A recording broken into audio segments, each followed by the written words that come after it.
Dicen que Dios suele guardar silencio cuando nosotros hacemos demasiado ruido, pero que presta absoluta atención cuando el mundo decide volvernos invisibles. Nos han enseñado que el amor de una mujer, de una madre, se mide por su capacidad de sangrar por los demás, de vaciarse hasta que no quede absolutamente nada. Que el respeto verdadero se gana sirviendo hasta que duelen los huesos, pero a veces lo sagrado no se encuentra en el sacrificio ciego, sino en el momento exacto y doloroso en el que decides detenerte. Hoy te voy a contar la historia de una mujer que llegó a los 60 años convertida en un fantasma dentro de su propia casa. Alguien que entregó cada aliento por su familia hasta quedarse con las manos vacías. Si has llegado hasta aquí, te pido que te quedes hasta la última palabra.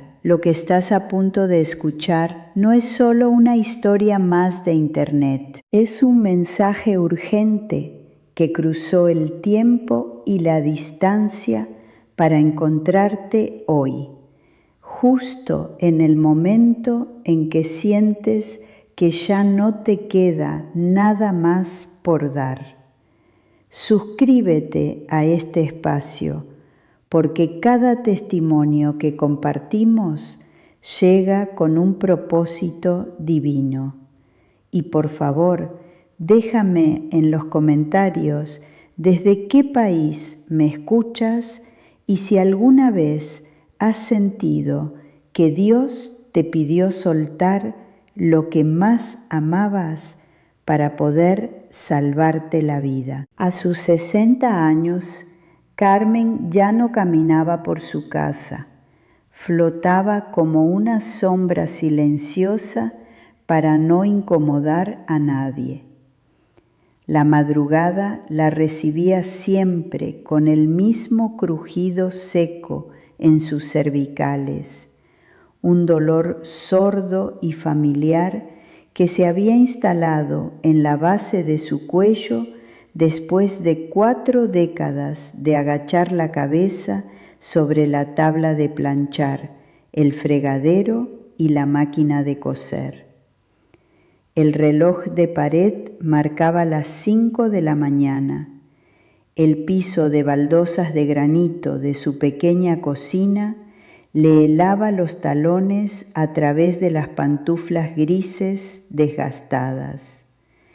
Encendió el fósforo y el olor a gas butano se mezcló rápidamente con el aroma ácido del café recalentado de la noche anterior. Sus manos eran un mapa detallado de entregas no agradecidas, nudillos inflamados por el inicio de la artritis, yemas quemadas por el aceite hirviendo y la plancha caliente, piel reseca y cuarteada por el cloro crudo que usaba para blanquear las camisas de un esposo que la abandonó hacía 10 años y de un hijo de 35 que aún vivía bajo su techo, exigiéndole la cena caliente sobre la mesa cada noche sin aportar un centavo al alquiler. En el bolsillo profundo de su delantal a cuadros, Carmen guardaba un dedal de plata oscuro, abollado en los bordes y pulido por el roce. Era la única herencia de su madre. Lo acariciaba con el pulgar derecho cada vez que sentía que el aire le faltaba en los pulmones. Ese dedal era el testigo mudo de las miles de madrugadas que pasó remendando dobladillos ajenos a la luz de una bombilla amarilla para que otros lucieran bien. Carmen no oraba con grandes discursos, ni levantaba las manos al cielo. Su fe era un murmullo constante, un roce de labios secos mientras restregaba el fondo tiznado de las ollas.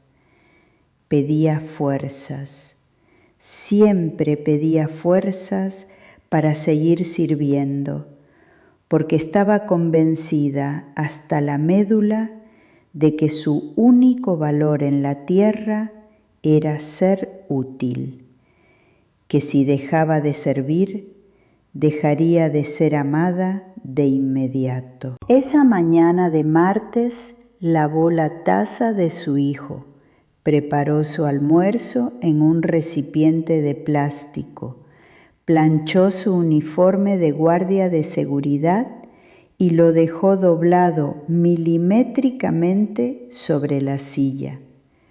Cuando él despertó horas después, pasó por su lado mirando fijamente la pantalla del teléfono celular.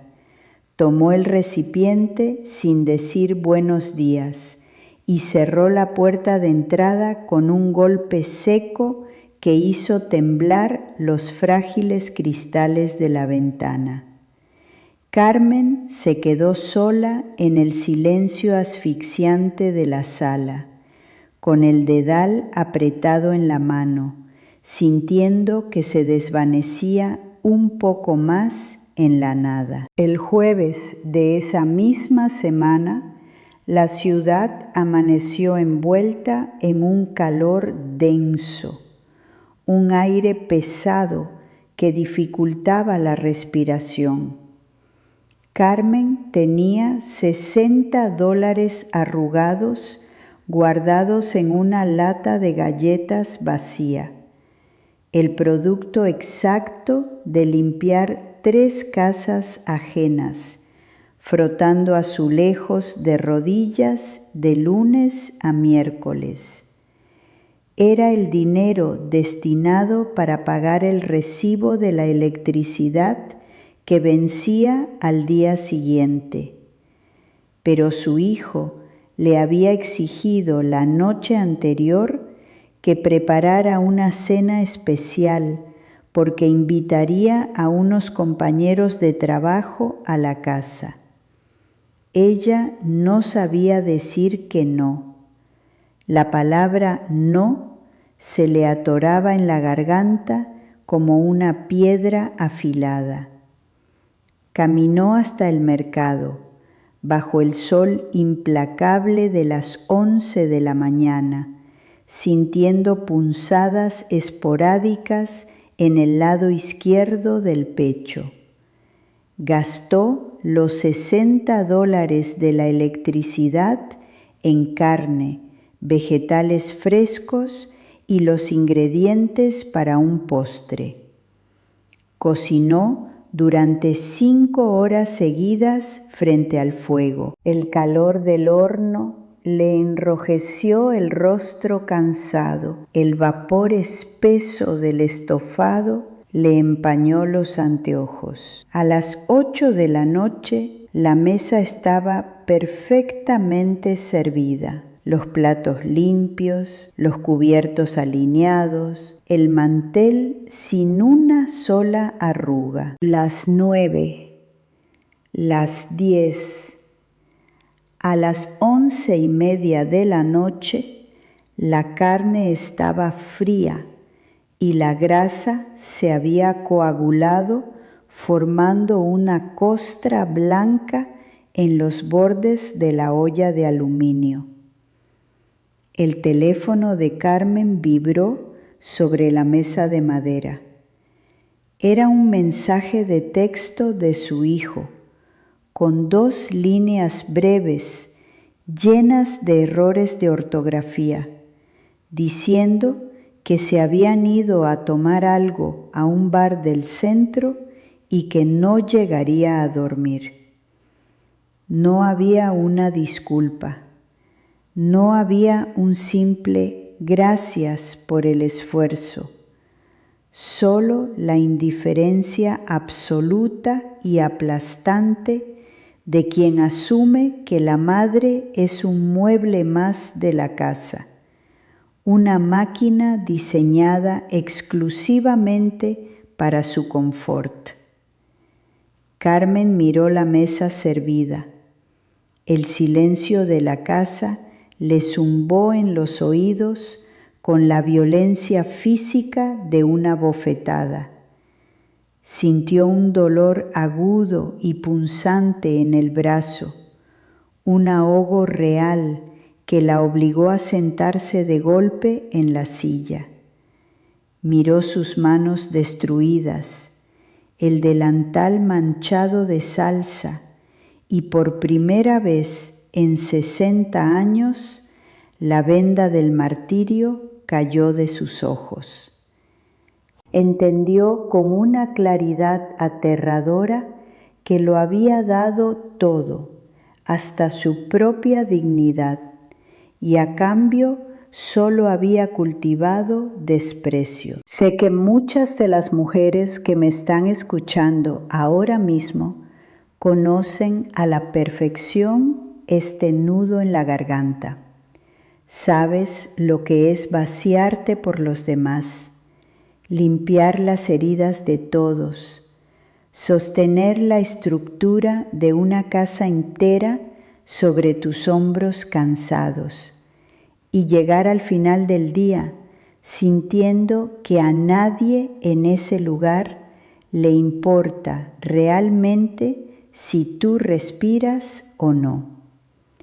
Si hoy estás escuchando estas palabras y sientes que estás atrapada en esa jaula de sacrificio sin agradecimiento, con el corazón roto por los hijos o el esposo por los que diste la vida entera, quiero pedirte que te detengas un segundo. No estás viendo este video por accidente. Déjame tu petición en los comentarios ahora mismo. Escribe ese dolor profundo y ese cansancio acumulado que te callas frente a tu familia para no molestar. En esta comunidad leemos cada palabra y oramos por cada mujer que escribe, porque sabemos que Dios ve cada lágrima que te tragas en silencio. Quédate conmigo, porque la historia de Carmen está a punto de demostrarte que el amor de Dios no te exige destruirte a ti misma para ser digna de respeto. A la mañana siguiente, Carmen no se levantó a las 5. El dolor sordo en su pecho no había desaparecido con el amanecer. A las 8 de la mañana, cuando su hijo finalmente llegó cruzando la puerta, oliendo a cigarrillo barato y buscando el desayuno servido, encontró la cocina oscura y la mesa aún cubierta con los platos intactos de la cena fría. Carmen estaba sentada en el borde de su cama, todavía con la ropa del día anterior, cuando él comenzó a gritar desde el pasillo, reclamando por qué no había café hirviendo y exigiéndole dinero en efectivo para pagar un taxi que lo esperaba afuera. Carmen hizo algo que rompió la estructura misma de su propio mundo. Se puso de pie, lo miró directamente a los ojos, apretó el dedal de plata en su bolsillo hasta que el metal se le clavó en la piel y le dijo con una voz ronca pero inquebrantable que se fuera, que no le daría un solo centavo más, que no lavaría una camisa más mientras ella viviera. El estupor inicial en el rostro de su hijo se transformó rápidamente en ira. La insultó con palabras que cortaban el aire. Entró a su cuarto, tomó algunas de sus pertenencias en una mochila, cerró la puerta de entrada de un portazo brutal y le gritó desde la calle que nunca más volvería a verla, que se quedaría sola, vieja y amargada para siempre. Esa misma tarde, el recibo de la electricidad venció. Al mediodía del día siguiente, la compañía cortó el suministro y la casa quedó sumida en la penumbra. Carmen estaba completamente sola. El miedo crudo y animal la paralizó por completo. La oscuridad densa de la casa parecía la confirmación de un castigo divino por su supuesto egoísmo. Su propia mente la traicionaba en el silencio, recordándole las veces que había escuchado que la mujer buena debía ser mansa, callada y abnegada hasta la muerte. Lloró acurrucada en el piso frío de la sala, iluminada únicamente por la luz amarillenta de un poste lejano que se filtraba por la ventana. Pensó con terror genuino que Dios la había abandonado por atreverse a reclamar respeto. Durante 3 días interminables comió las sobras frías de la cena arruinada.